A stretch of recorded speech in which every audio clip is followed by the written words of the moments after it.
Hey everyone, welcome to another discussion on Coach's Corner U. Today we're going to be discussing a topic that I find particularly interesting and that I've actually had quite a bit of experience working with, and that's jumping. So we're going to do this in three parts. Today we're going to just talk conceptually about jump training, how I choose to look at it and categorize it. And then what we'll do is we will dive into two more parts, one into the research and then two into some case studies. So today we're going to look at, what is jump training, some benefits, some drawbacks, things to be aware of.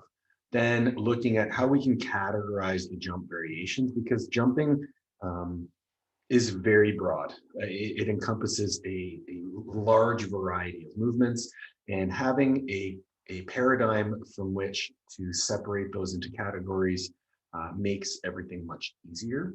Then we're going to look at some general guidelines on implementing jumps into your training, considerations for tracking progress, and then we'll dive into what's to come in this series.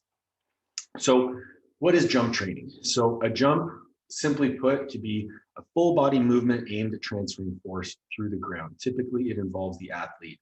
Well, always it'll involve the athlete leaving the ground, so creating some form of amplitude.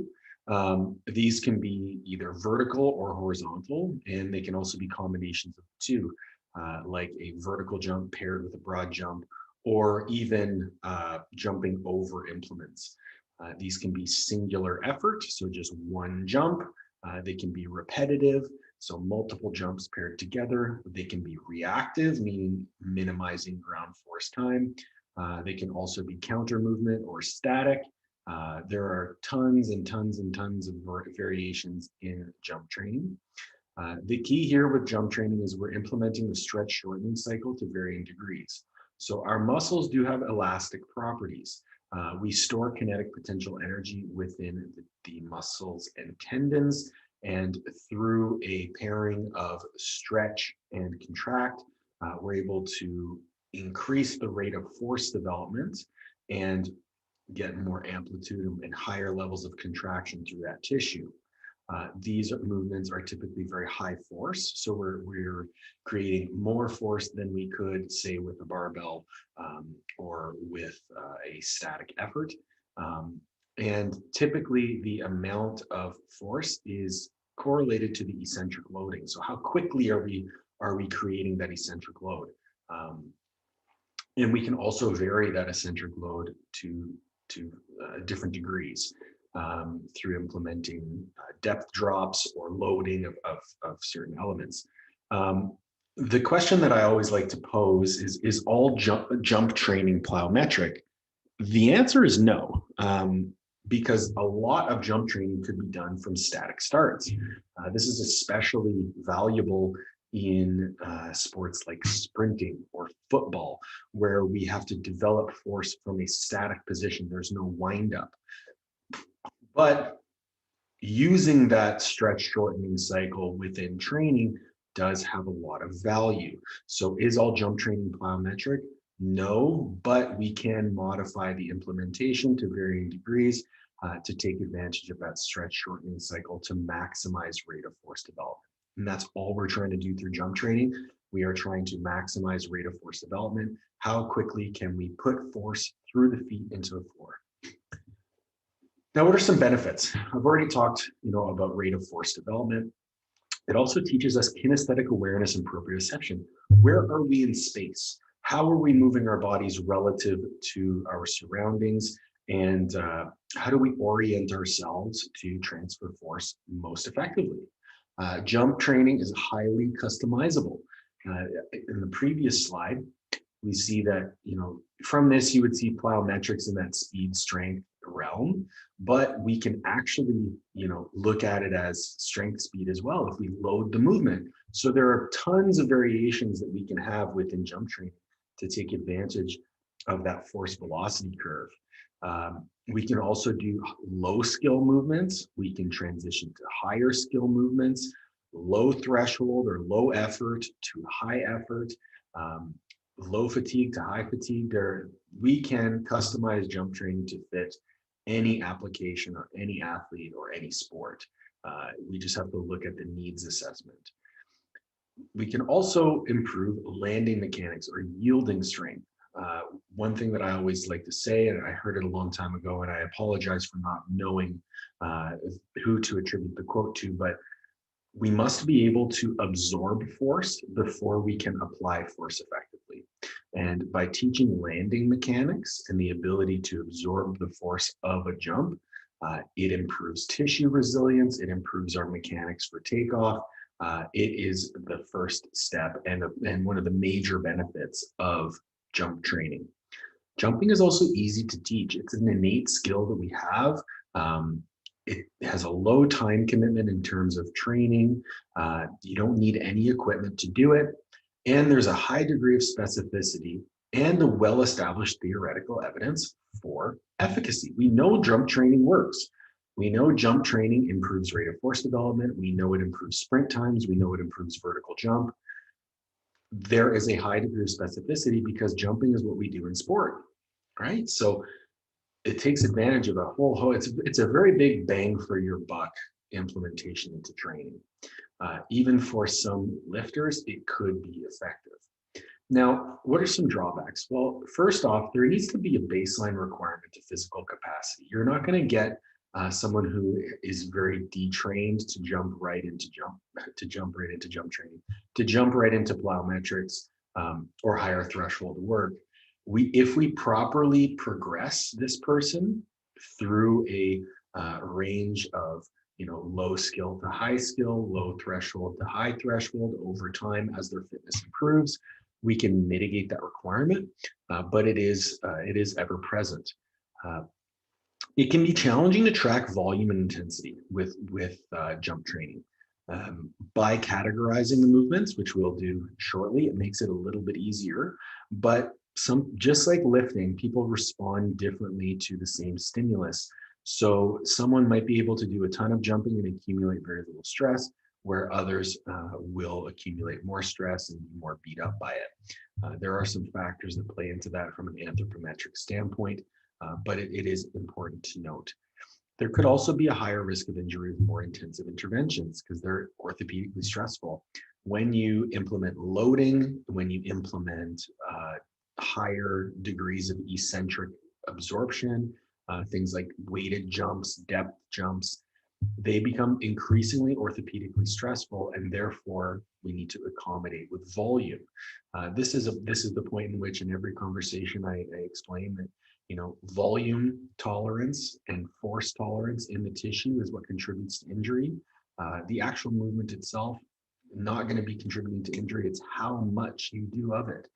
So we need to be cognizant of that. Some people are non-responders to jump training and to speed work of any kind. And we'll dive into that a little bit with the research discussion next part. Jumping can also be very challenging for higher body weight individuals. So you're looking at your linemen, you're looking at your heavyweight powerlifters, you're looking at generally obese individuals. It's just harder. They carry more weight on the skeleton, more weight on the connective tissue, and they will require a higher degree of strength and capacity in order to perform these movements properly. But again, returning back, if we mitigate this through proper progressions, okay?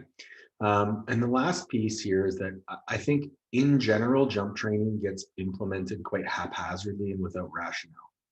I think most people just throw them in for the sake of throwing them in with some like 5 sets of 10 or 3 sets of 10, just because that's where they are. But looking at why you're implementing it, having a rationale, being able to back it up, and then looking at the program after the fact, knowing what you're tracking and saying, is what we're doing working? Do we need to progress? Do we need to regress? And having a conversation with the athlete around what they're benefiting from with the jump training. Now, categorizing jump training. This is one where it's a bit subjective in terms of how you choose to do it. This is how I choose to do it. Okay. So I look at directionality and I try to pair same with same. So if it's a squat day, we're primarily going to be doing vertical jump movements. If it's a deadlift day, we're primarily going to be doing horizontal jump movements. If we're on the field or doing more change of direction type work, we'll do combination like hurdles, stairs, lateral bounding, things of that nature. Now, we can also look at the types of jumps that we implement, SJ, static jumps. So jumps from a static start, counter movement jumps where we use an arm swing, box jumps where we eliminate the eccentric, depth jumps where we increase the eccentric of the takeoff. We can look at broad jumps, bounding, or a combination of height and distance, like broad jumps, like hurdles or stairs. Now, we can also look at low to high threshold. I call it low to high threshold, but it's really in terms of effort on the part of the athlete. So how high are we jumping? How far are we jumping? Are these jumps, do these jumps have increased eccentric load on takeoff or landing? Are we doing reactive jumps where ground contact time is minimized?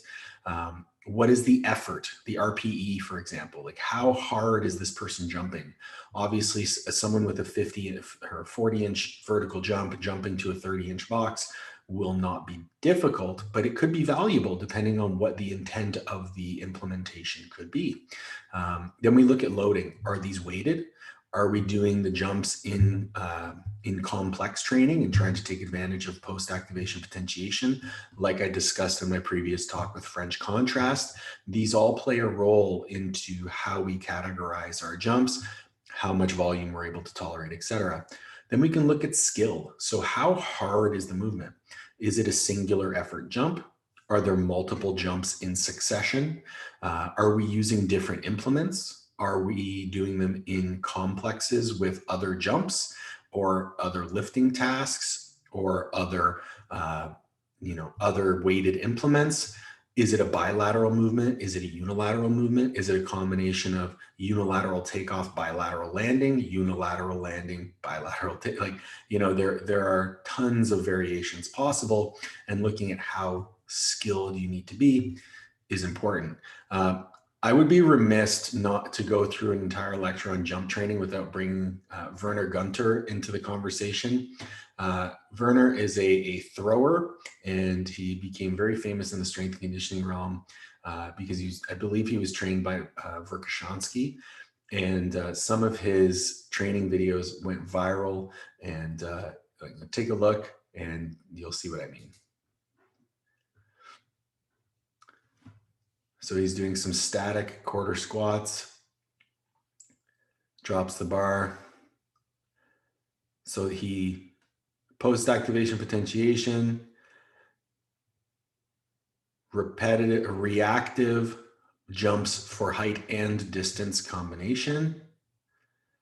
And then he's doing a light recovery right into eccentrically loaded jumps, right? So he's eccentrically loading, practicing on his landing mechanics. So this would be, then he's into reactive bounding over hurdles. So that would be more of a complex of training, multiple capacities trained at the same time. So we had post-activation potentiation.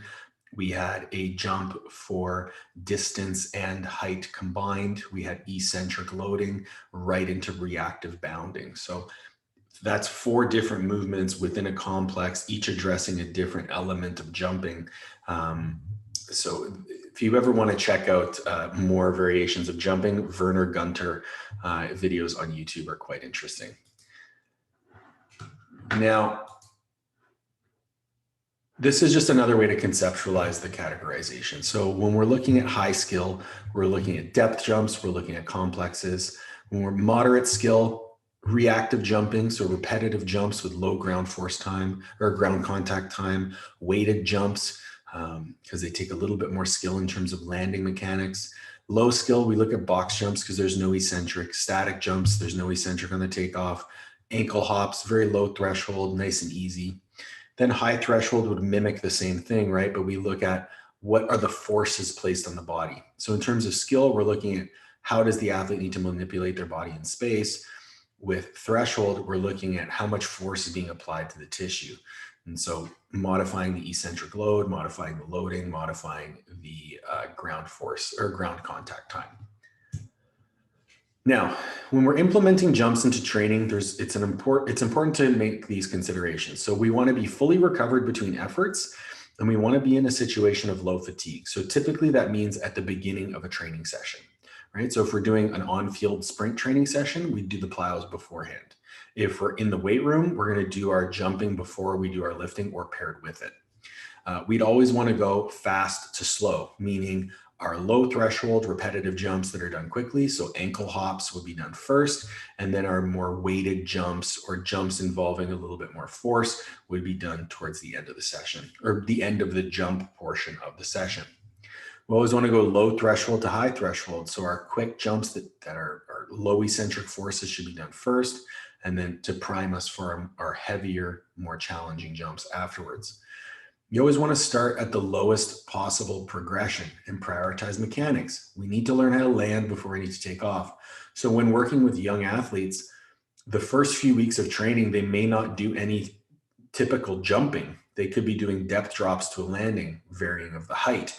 They could be doing low RPE jumps, practicing landing. They could be doing lateral bounding, practicing landing. As you get more proficient with the landing, now you can look at, okay, how do we land, and then apply force directly from that, getting to more reactive movements. As I said before, we must be able to absorb force before we can learn to apply it. Always have a plan of progression. Okay, there should always be a plan, and that plan is malleable. If you approach it with no plan, you end up in this haphazard prescription model. When it comes to jumping, simplicity is underrated. You can get a lot done by working with box jumps and counter movement jumps, or even static jumps for that matter.